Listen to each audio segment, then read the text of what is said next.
இந்த மாவட்டத்தில் ஒரு மந்திரி ஒருத்தர் இருக்கிறார். அவரோட வேலை என்னன்னு தெரியுமா? சிஎம் அவர்களுடைய குடும்பத்துக்கு சேவை செய்யறது. அவர்தான் அவருடைய வேலை. மக்கள் தான் இம்பார்ட்டன்ட் அவருக்கு நாம புரிய வைக்கணும்.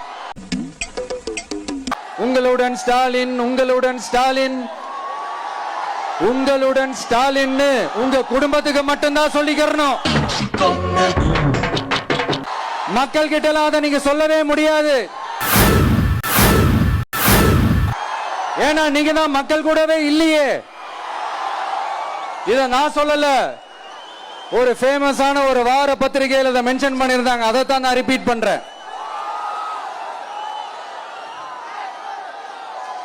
அப்புறம் இன்னொரு முக்கியமான ஒரு விஷயம், நம்ம இந்த டெல்டா பகுதியில் இருக்கிற விவசாயிங்க ஒரு கொடுமையா ஒண்ணு அனுபவிச்சுட்டு இருக்கிறாங்க. அந்த புகார் ஒண்ணு வந்தது. அது என்னன்னா, திராவிட முன்னேற்ற கழகத்தின் அமைப்பு செயலாளர் RS பாரதி அவர்கள் அதற்கு உண்டான உரிய பதிலை அளித்திருக்கின்றார். அதுவே போதுமானது. இந்த மாவட்டத்தில் இருக்கிற இந்த கொள்முதல் மையங்கள்ல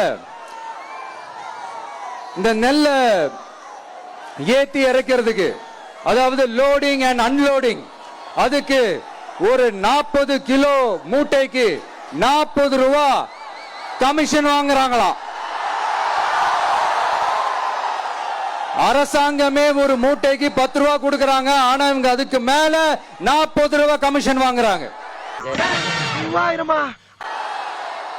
ஒரு டன்னுக்கு 1000 ரூபாய் கமிஷன்.